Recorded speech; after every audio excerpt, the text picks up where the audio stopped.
Hello and good evening. Thank all of you for joining us tonight. My name is Matthew Ogden, and I'd like to welcome all of you to a live broadcast from LaRouche PAC Television of an international address by Lyndon LaRouche.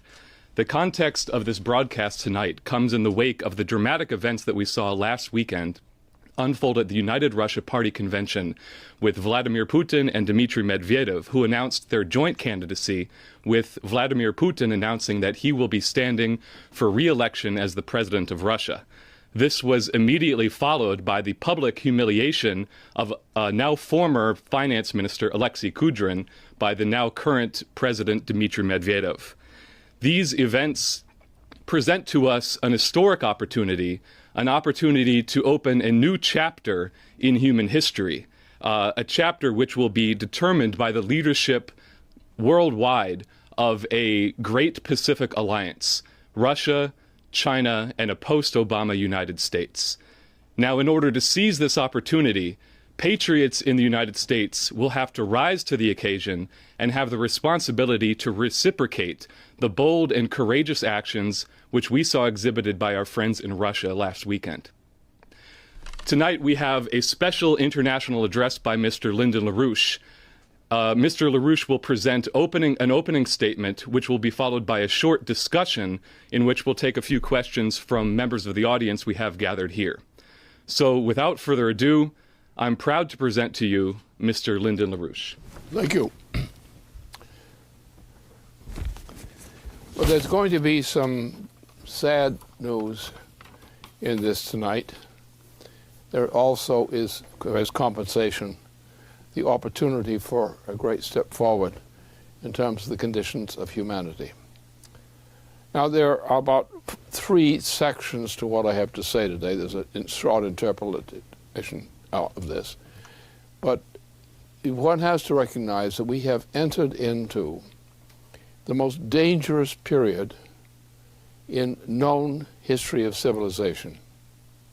We are at the point of a general breakdown crisis of the entirety of the transatlantic region, especially the North Transatlantic region, and which the only alternative is to shift the center of attention from the disaster in the transatlantic region to the optimism we can hope for from what in the Trans-Pacific region. That's generally the nature of the situation. The situation otherwise is this. There is a general breakdown process underway now. We are at nearly the terminal end of the existence of the order of transatlantic world as we've known it up to now.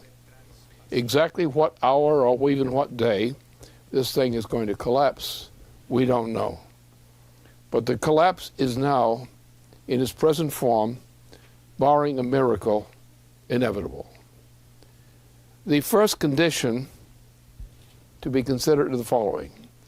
Since the transatlantic region is in a breakdown crisis that includes the United States, implicitly Canada, and Western Europe and so forth, then we have to look at the alternative for organizing a recovery, which is in the Pacific region. The condition for the measures which can be taken to overcome this crisis is the immediate removal of President Barack Obama from office. Because if President Barack Obama remains president, his presence will prevent the taking of those kinds of actions which could save civilization from a deadly, most deadly, new dark age. A dark age which would explode in the transatlantic region and then would spill over into the trans-Pacific region. That's the general conditions. Now, in order to save civilization, we start with our role in the United States. It's already mentioned the role of Russia and things connected to that. But the solution starts in the United States because Western Europe is in a hopeless situation. There is no nationality, there is no national sovereignty in terms of Europe today. That is, in terms of Western and Central Europe today. There is no option for a recovery to be initiated in the transatlantic region, that is, in the European sector, because the nations of Europe, or what had been nations in Europe, no longer exist as sovereign nation states.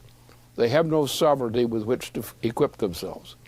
The British Empire, which is the owner of these nations, in fact, is, of course, an absolute disaster.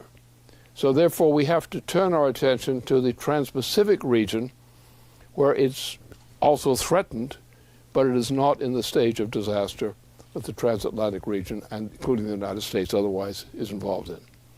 So therefore, what that means that we're going to look forward to, with the help of this development in Russia recently, we're going to go to the Trans-Pacific region, which includes, of course, our own west coast, and includes the coast of Asia as well.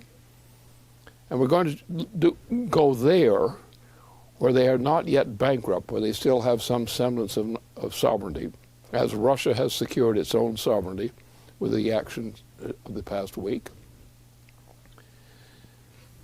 And we are going to depend upon our relationship on the Pacific side, Canada, the United States, and so forth, for a Trans-Pacific development program, where these parts of the world are still somewhat organized. They function. They're not totally under British domination. And therefore, we can expect the program we might launch on a global scale will have its first prominent attention in the Trans-Pacific region. Now, in order to describe what we have to do in the United States to do our part in this global recovery prospect, the first thing we have to do, we have to fire the President of the United States. That does not mean necessarily that he's going to leave the presidency entirely at once. It does mean that he's going to be under conditions under which he is being impeached or thrown out of office. Now, the impeachment or throwing out of office of a president of the United States may take a little bit of time. First, you notify him that he's in trouble. You may impeach him at that point. You may take other actions which could lead to his ouster. But once we decide that this president is going to be removed from office, which his powers as president are in suspension, we then are ready to go with several actions from the United States, which will be relevant to the recovery we need. The first thing we have to do, after putting this president out of power, that is, putting him in such a position where he no longer has either the power to make things happen, at least immediately, and in which he is no longer respected. He's not much respected anyway, but we can neutralize him so he's no longer a really efficient factor in shaping the policies of the United States. At that point, the first thing we have to do is Glass-Steagall. We have to reenact the Franklin Roosevelt Glass-Steagall program. And there is now a great deal of support for that, and it's spreading rapidly throughout the United States. And it's attracting attention also in Europe, notably. European nations now realize that Glass-Steagall is necessary for them. And the reason they do that, recognize that, is because the European nations have no sovereignty. That is, the Western and Central European nations no longer have sovereignty. They are merely puppets and auxiliaries of the British system. So therefore, what we have to do is act from the United States, having once first put Obama effectively out of control of the presidency by putting him under suspension, either because of charges which he's guilty of, for expulsion, for being thrown into prison perhaps, and because he's incompetent in other ways. Now, therefore, he's also mentally insane. That is a fair thing to say. So he should be out. Without respect for him, no real influence anymore. At that point, Glass-Steagall can come through. However, as long as this president is president with his full control of his powers, unless he commits suicide or does something foolish like that, it will be able probably to prevent Glass-Steagall from being enacted or enacted effectively. So therefore, the first condition for saving the United States in particular from early destruction. Now let me emphasize what I mean by destruction. I mean that the hyperinflation is so bad, has reached such a point, that at almost any time money can virtually cease to exist, which will mean a condition in which people start, in the United States, for example, will start dying in large numbers, because that's what the situation is. So we must have him out of office or effectively neutralized, and we must have the Glass-Steagall then enacted. Under those conditions, the federal government will be able to prevent mass death from breaking out inside the United States. And we can be on the first step of a road toward recovery. Without these preconditions, that's not possible. Now, once we've enacted Glass-Steagall, you'll find that the total money listed as being potentially money or assets or whatever in the United States is going to be not worth much. Most of the claims on money in the United States are presently actually worthless. The only thing is they have not been officially declared worthless. We're living on hyperinflation. A hyperinflation which is about the same kind of thing that Germany in 1923 experienced in October and November of that year. We're in that situation now. That's our area. So we're just a short distance, a short bit of time away from a general breakdown crisis in which Americans begin dying of starvation en masse. So we must do that. Now, what do we do next? Now we've got the control of the economy, at least nominally. But we don't have much control because there's not much value there. We don't have enough credit available, even after enacting Glass-Steagall, in order to save the population of the United States. So therefore, what do we have to do? We have to do something which was the effective intention of the Secretary of Treasury when the Constitution was enacted. What we do is we go to a credit system, not a monetary system, not a money system. In other words, the federal government now says we, the federal government, pledge ourselves to go into debt to provide assets under which the economy of the United States can function and the people survive. That will work. Now, this means that in order to keep this credit we are creating valuable so that it can do us some good, it means we've got to do some big investing. We've got to launch a long-term program of physical investments primarily, as well as health care and the care for our citizens generally. But the basic thing is to increase our productivity under a credit system with large projects, especially large projects, a very high rate of gain in technology and capital intensity. It means we're going to have to cancel all that legislation which since Teddy Roosevelt did to prevent the development of the western lands of the United States. We're going to cancel all the green policies. We have to cancel the green policies. Reasonable things against poison and so forth, that's fine. But we're going to cancel the entire green program. And we must do it by one single act of Congress immediately, because otherwise we cannot save the people of the United States. It's green or die. Green goes or die. So therefore we're going to have to invest in some very large, high-gain policies in investments. We're going to, keystone is we're going to launch NWAPA. Now, NWAPA is a long-term program because some of the things will be done after I'm dead. But they have to be done and they have to be started now.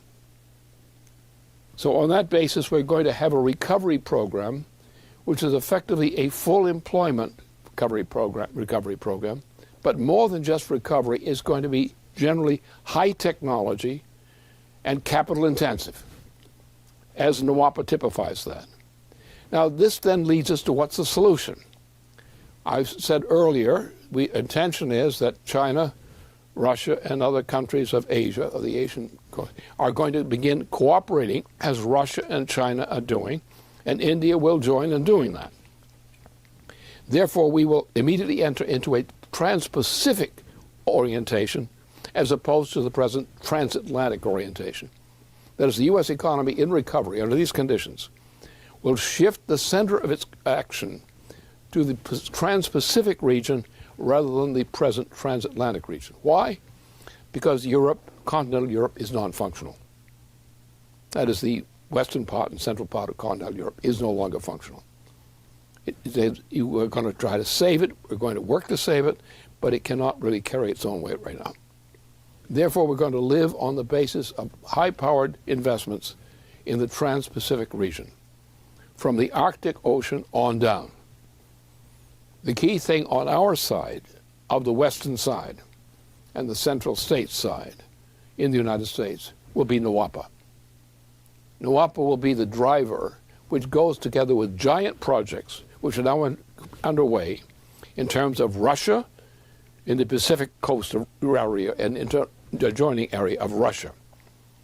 It means that China has got major projects, and China and Russia have cooperation because Siberia has vast assets which are being developed now under current Russian policy, under former President Putin and current President Medvedev.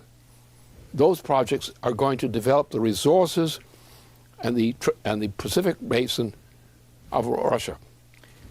Russia, in turn, has a partner to the south, China.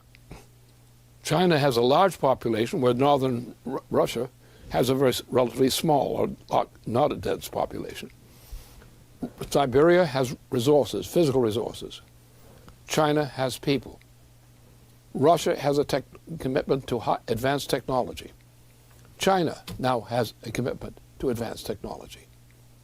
So therefore, the United States and Canada, cooperating with Russia and China and other nations, Japan will be happily jumping in on this. Korea will be happily jumping in on this. Nations of South Asia will be happily jumping in on this. India will join on this. So therefore, we will have a large degree of activity, of high technology, capital-intensive activity, as a characteristic in the Trans-Pacific region. During this period, we will then at the same time move to restore Western Europe to a system of sovereign nation states, no more of the present policy of the British Empire. In fact, we were very happy to see the British Empire disappear entirely. The English can live, the Irish can have a right to live finally. But the point is that Europe is going to be in a recovery mode, and it must regain its national sovereignties. The present system, which has destroyed Europe, continental Europe, or at least the western and central part, that has to be rebuilt. And it has to be rebuilt by help from us and others. And because the market for German goods and for other goods from Europe still exists potentially in terms of areas like India, China, and so forth. So we will have a recovery program in the transatlantic region, but it will be very slow relative to what we will get quickly in the Trans-Pacific region. That's our orientation. Now, this means, of course, that high technology projects are going to have to take over the United States. We're going to be the center, together with our friends in Asia, of a drive for this. We're going to operate on the basis of a credit system, not a monetary system, not just a money system, but a credit system. That's not well understood by most people, but that's fine. But this is the only option that we have, and it's a real option. With the United States under a decent president and decent leadership, could actually spark this. Russia is now fully committed to moving in that direction. China is committed to moving in that direction. Other parts of Asia are ready to move in that connection. The Trans-Pacific effort is going to be successful. The completion of the election process in Russia will make this clear. the entry of India, which may be initially reluctant to buck the British entirely, India will come in too. So that therefore we will have a massive driver in the greatest concentration of population in the Pacific area, Trans-Pacific area. And that's going to be the hope for the future. So now we are shifted then from a transatlantic focus, which has been our experience ever since the beginning of modern European civilization. We're now shifting to the emphasis on a trans-Pacific region. And we're going to start developing some very high technology developments. We're not going to have extreme capital intensity, which I'll explain. We need extreme capital intensity. Small is not good. Big is better. High technology makes it good. Capital intensity makes it better. And that's the way we're going to go. Also, we're going to go into space. Obama's gone, space is back.